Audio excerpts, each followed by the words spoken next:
Villanueva y soy presidenta de la Fundación Internacional Granito de Arena. Bien, sobre el tema infantil, ¿cómo está en este momento el abuso infantil? El abuso sexual infantil va en aumento y siempre lo estuvo, siempre lo ha estado. Vivimos en una sociedad en la que no se le cree a las niñas y a los niños, una sociedad en donde si no se dice no pasó, pero la realidad es que pasa y pasa mucho. A diferencia de otras violencias, el abuso sexual infantil no deja una marca física visible, una marca notoria.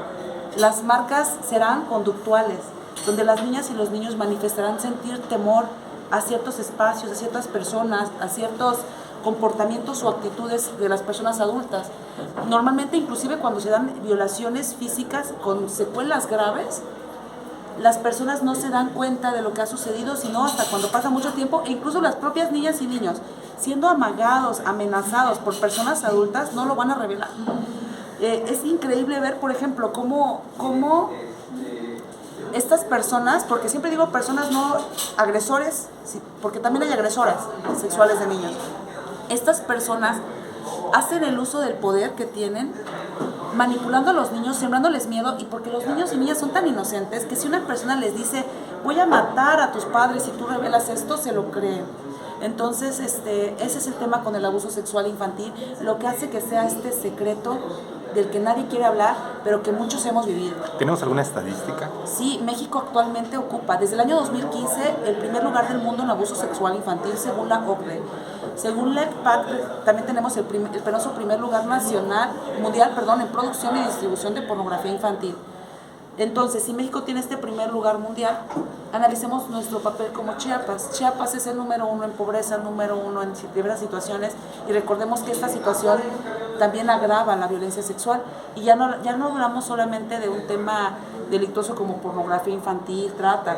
Estamos hablando también de mucha falta de educación sexual, porque hay falta de educación, por ende mayor falta de educación sexual, establecimiento de límites en cuanto a la corporalidad, de respeto a la niñez. Entonces, sí tenemos un panorama complicado, en donde sin duda pues considero que mucho hemos abonado en estos 10 años. Estamos en temporada vacacional, incluso se ve un incremento también por trabajo infantil en los cruceros. ¿Esto tiene que ver la temporada vacacional? No, realmente lo que sí, según organizaciones, precisamente creo que es el FBI en Estados Unidos decía que el Día del Niño y en los tiempos de fiestas navideñas y cierre de año son los días, o sea, en abril y diciembre, que más abusos sexuales se cometen.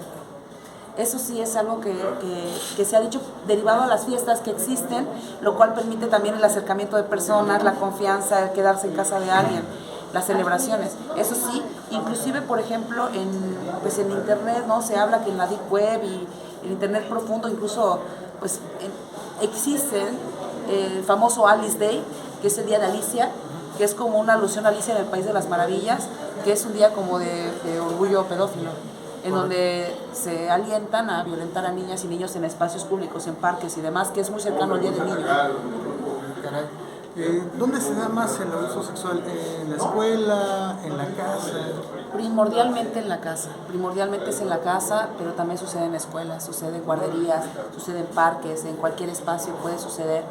Sucede de quien menos lo pensamos, de quien debería de protegernos, cuidarnos. Y pues bueno, yo invito a la gente a tomar esto como algo muy en serio. También no distingue de clases sociales, o sea, tanto pasa, a veces la gente considera, a mí me duele mucho en el corazón cuando la gente dice, Elenita se dedica a trabajar para ayudar a aquellos pobres niños violados.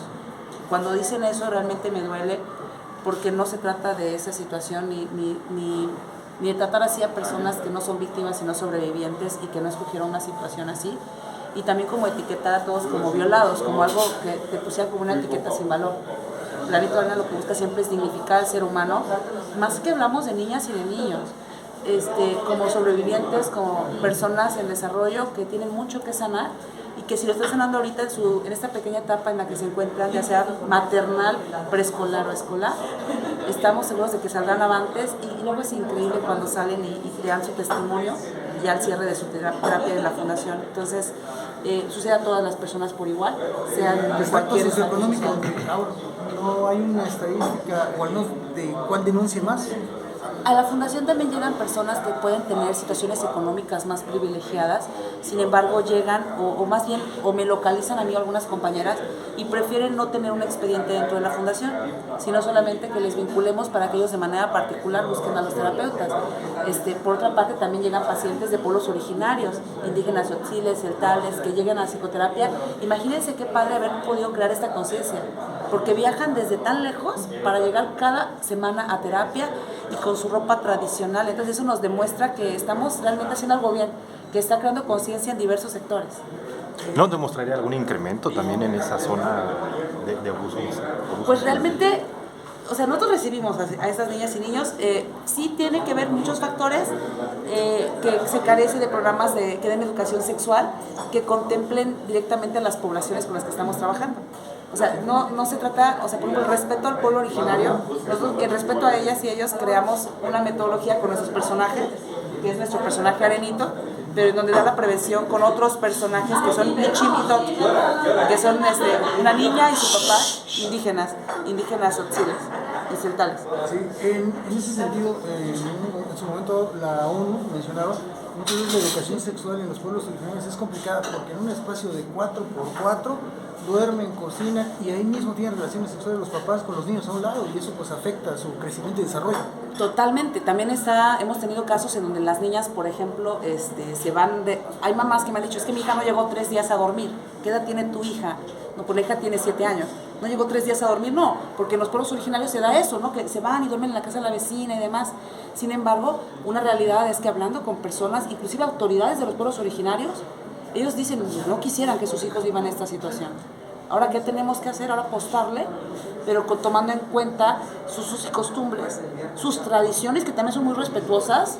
El Ekirkush Lejal es el buen vivir, el respeto a la niñez, al anciano, a la naturaleza. Entonces, si utilizamos toda una metodología preventiva que tome en cuenta esas tradiciones, lo vamos a lograr. Gracias.